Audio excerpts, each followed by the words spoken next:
Reliance ફાઉન્ડેશનના સ્થાપક Nita અંબાણીએ team ઇન્ડિયાની શાનદાર જીત બદલ અભિનંદન પાઠવતા ટાંક્યું કે ભારત માટે આ એક ગર્વની અને ઐતિહાસિક ક્ષણ છે।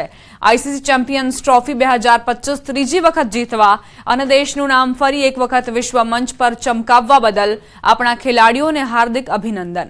આ વિજય માત્ર ક્રિકેટ કરતાં વધુ છે, તે અબજોના સપના સાકાર કરવાની અનુભૂતિ છે। એક રાષ્ટ્રનું ગર્વ છે, ભારત ચમકે છે અને દુનિયા જોઈ રહી છે। જય હિન્દ।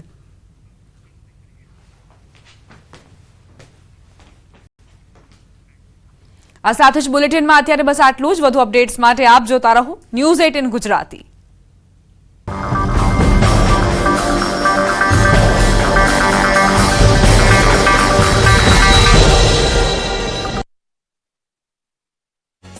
બનાસકાંઠામાં તસ્કરોએ આતંક મચાવ્યો છે। અમીરગઢમાં ચોરો ત્રાટક્યા હતા।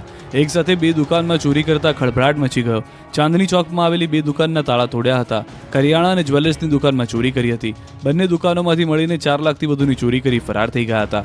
અમીરગઢના